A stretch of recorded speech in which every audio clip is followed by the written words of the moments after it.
Hello, and welcome to Friendship Christian Church, Friendship Ministries YouTube channel. Our Sunday school lesson for today comes out of Micah Chapter 1. Now, Micah was born in a place called Moresheth Gath, and sometimes just pronounced Moresheth without the Gath. And it's about 25 miles southwest of Jerusalem.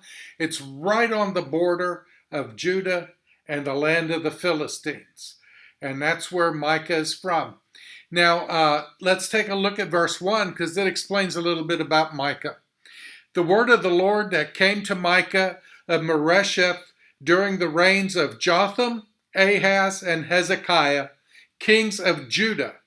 The vision he saw concerning Samaria and Jerusalem. Now the nation was split up into two parts. You had the northern region that was called Israel, with Samaria as its capital. You had the southern region named Judah, which had Jerusalem as the capital. So it's during this time of a divided kingdom that Micah is a prophet. And he spans three different reigns. He's during the reigns of Jotham, Ahaz, and Hezekiah. So Micah of Moresheth, the city of Moresheth, sometimes called Moresheth Gath, it's about 25 miles southwest of Jerusalem on the borderland between Judah and the Philistines. So this means that the prophet Micah was very much like the prophet Amos, a man from the country. He was a country boy, man from the country, who is bringing a word of the Lord to the cities, the two capitals, Samaria and Jerusalem. So in the days of Jotham, Ahaz, and Hezekiah, three kings. Now this means that Micah ministered as a prophet between the years of 739 BC, the start of the reign of Jotham, and 686 BC, the end of the reign of Hezekiah. So since Hezekiah was a noted reformer, we can suppose that the sin that Micah is confronting mainly concerns the time between the beginning of Jotham and the beginning of Hezekiah. Somewhere in between there. Hezekiah is known as a reformer because it was during his reign that the scriptures were found in an obscure corner of a temple. And when Hezekiah was made known of this scripture and he read it, he changed everything for Judah. They came back to God. So he reformed their sin, their idolatry. And so that's why he is called the reformer. So the next thing we have is that he has confronted many, he meaning Micah, many issues with the kingdom, the divided kingdom.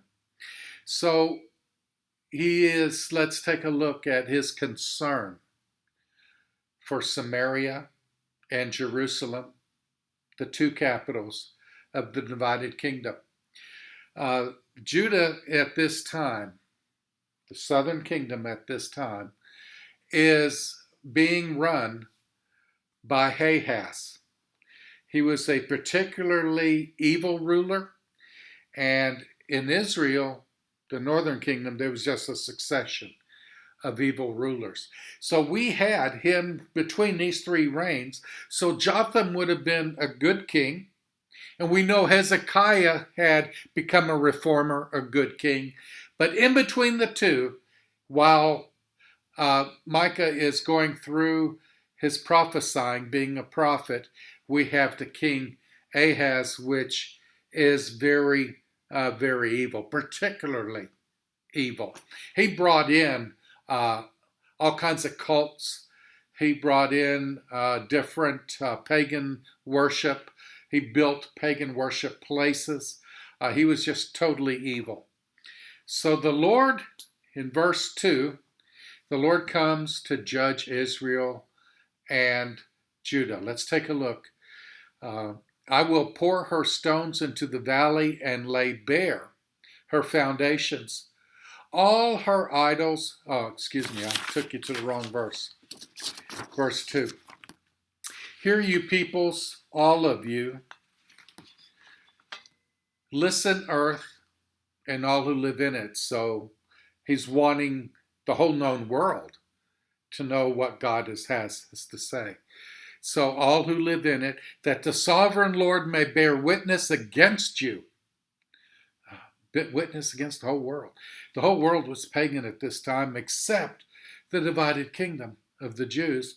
And now we see they have been moving in a direction of paganism as well. So bear witness against you, the Lord from his holy temple, judgment against Samaria and Jerusalem. Judgment against Samaria and Jerusalem, for they have turned their back on the Lord. Look, Micah is saying, look, the Lord is coming from his dwelling place, the throne from heaven. He comes down and treads on the heights of the earth.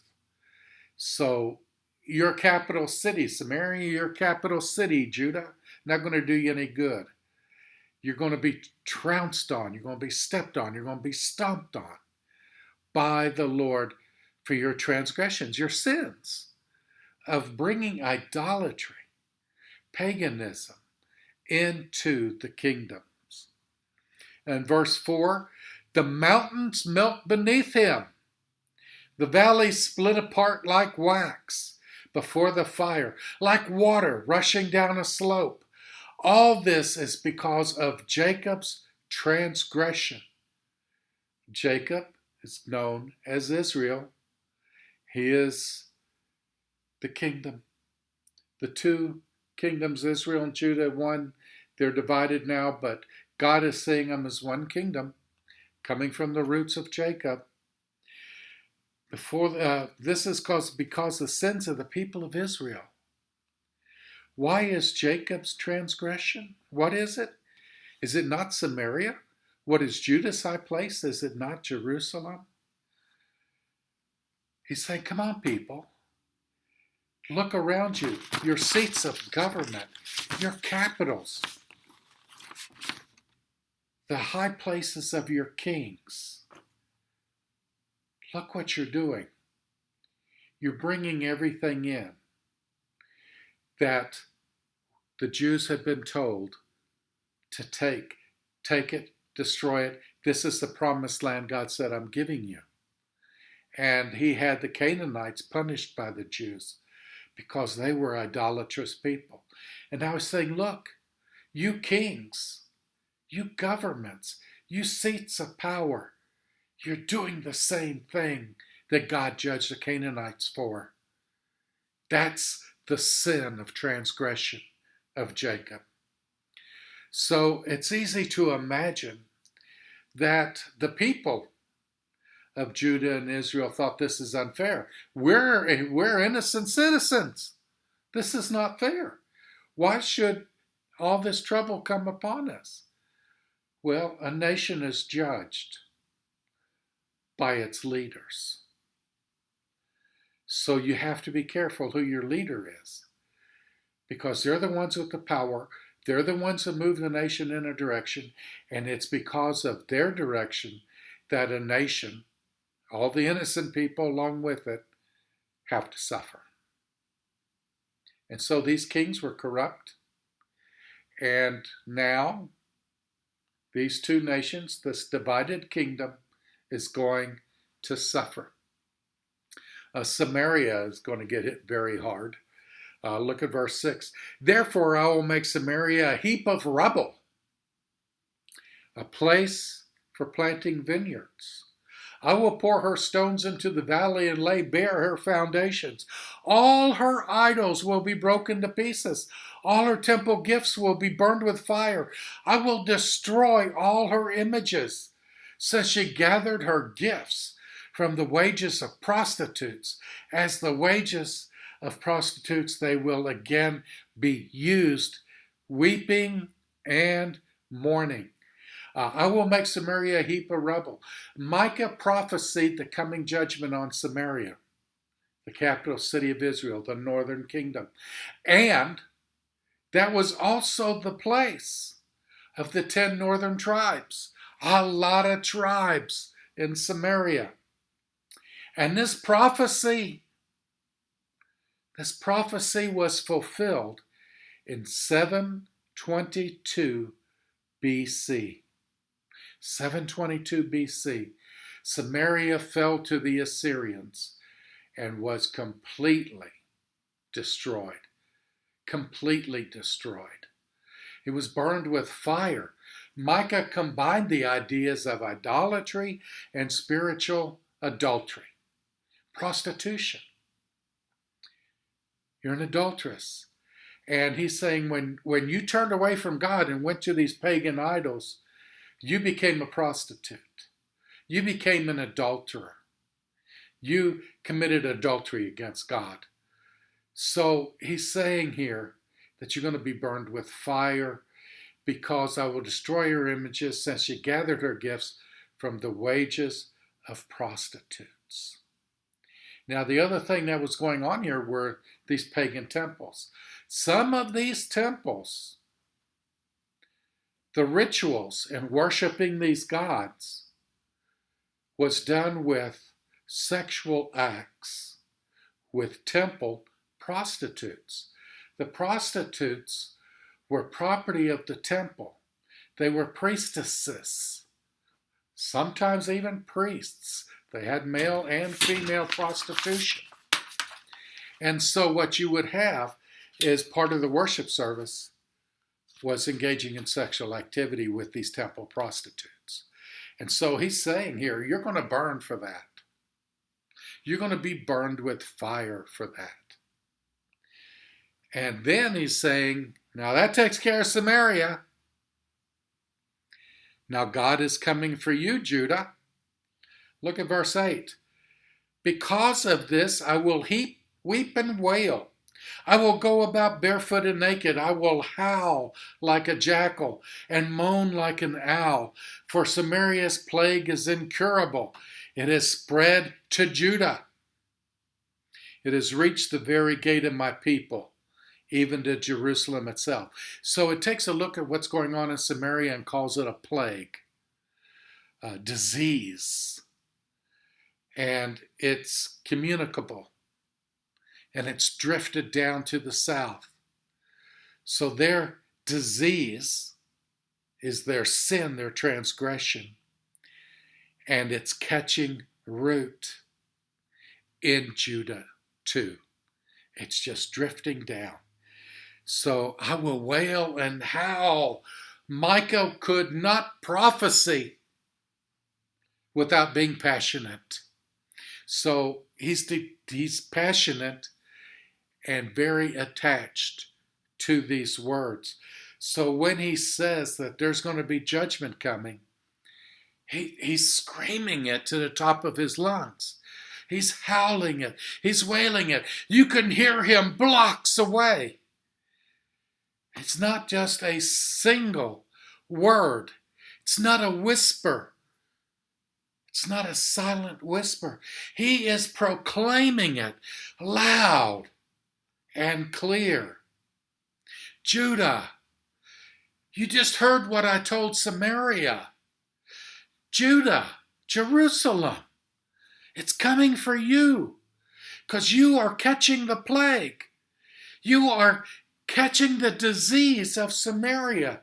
You are moving towards the same thing they're doing. You're moving towards paganism. You've got temples and idols, maybe not as prolific as Samaria, but they're here. And they're growing. Your transgression is building like a plague. Your transgression is sin. Your sin is a disease. And that's what he's telling them as loud as he can, so all can hear all over the place, everywhere.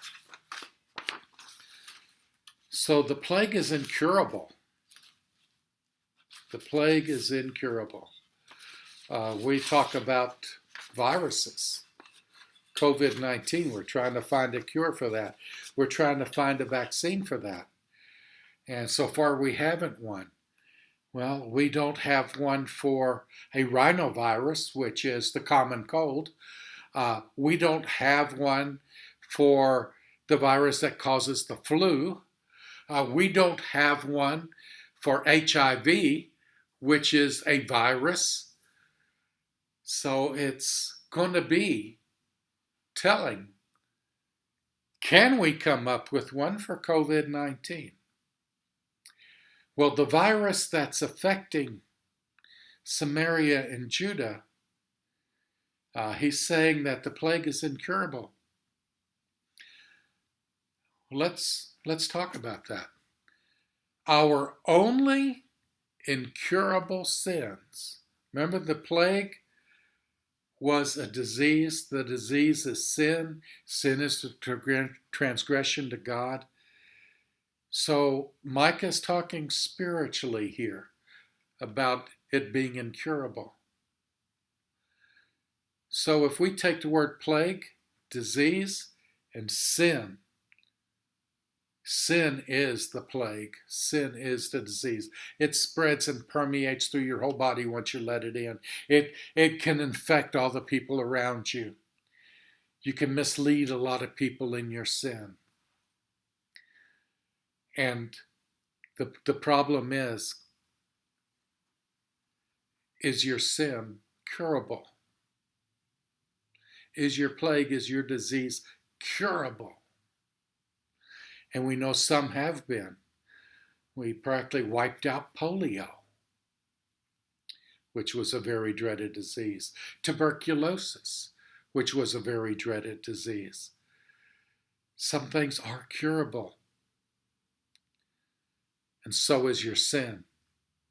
You see, the only incurable sins are the ones we refuse to bring to God. We just flat refuse to bring them to God. And those cannot be cured. So we must bring our sin to God and get the cure. Otherwise, we're walking around with the plague and we're spreading it. So Judah is a great, mighty kingdom, even though it's the southern half. It's half of a kingdom. It's very mighty, very strong, very prosperous under these three kings. Even though Ahaz was terrible, it was very prosperous at one time. Very strong militarily. Great economy. Everything was grown there. They exported a lot of stuff. It was great to live in Judah.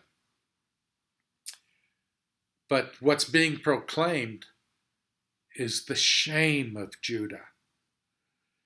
And Micah is proclaiming it so loud in the streets that all the world is taking notice. Listen to this. He says in verse 10, "Tell it not in Gath. Weep not at all. In Beth Ophrah, roll in the dust. Pass by naked and in shame, who live in Saphir. Those who live in Zaanan will not come out. Beth Ezel is in mourning. It no longer protects you. Those who live in Moroth writhe in pain, waiting for relief, because disaster has come from the Lord, even to the gate of Jerusalem. You who live in Lachish, harness fast horses to chariot. You who are the sin of daughter Zion began, for the transgression of Israel was found in you. Therefore, you will give parting gifts to Mereshgath. The town of Azkabib will prove deceptive. to the kings of Israel, I will bring a conqueror against you who live in Marshah. The nobles of Israel will flee to Adullam. Shave your head in mourning for the children in whom you delight. Make yourself as bald as the vulture, for they will go from you into exile. And of course, the Jews were to keep their hair long. Now, there's a particular reason he's naming all these places. So let's take a look at these places. Tell it not in Gath. The city of Gath belonged to the Philistines. Remember his hometown, Micah's hometown, it's right on the border. He knew the town Gath.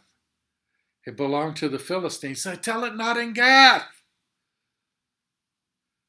Because it hurt Micah to think that this bad news he's giving to Jerusalem, to the southern kingdom of Judah, this bad news is going to delight the Philistines. They're going to have a big party in Gath, celebrating the destruction of Jerusalem.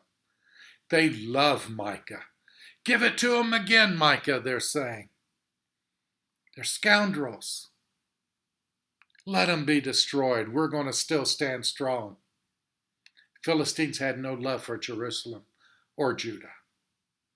So he's saying, don't let this happen.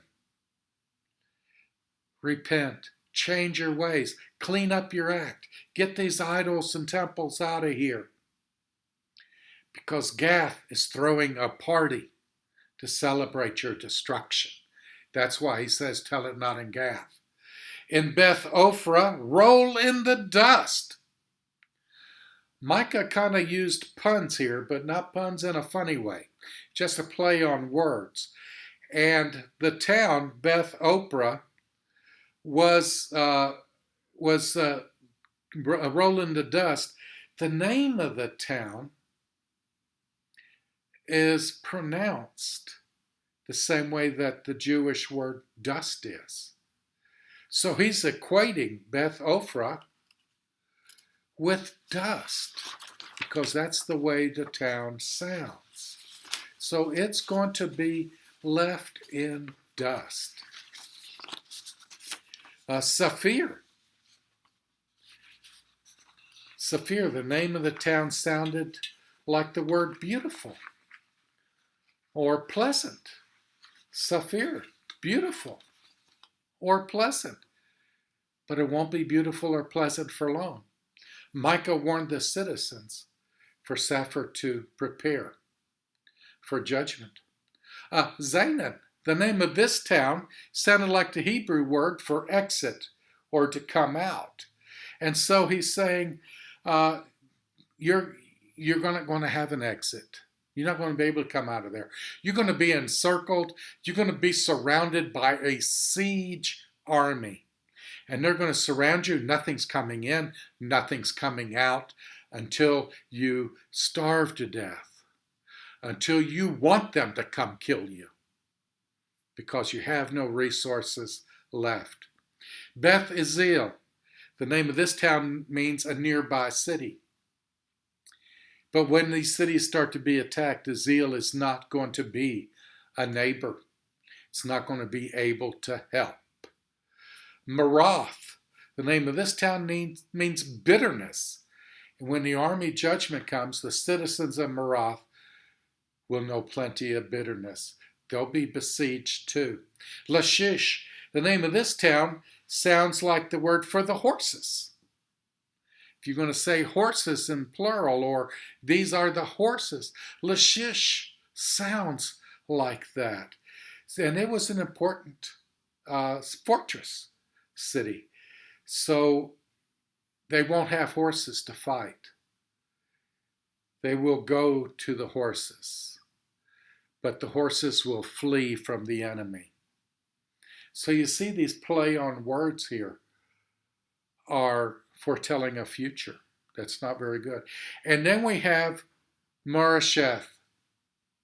We have Micah's hometown. And it sounds like the Hebrew word betrothed. And he's speaking of giving gifts parting gifts, like you would give at a wedding. And the gifts is the plunder that the invading army is going to have out of that city.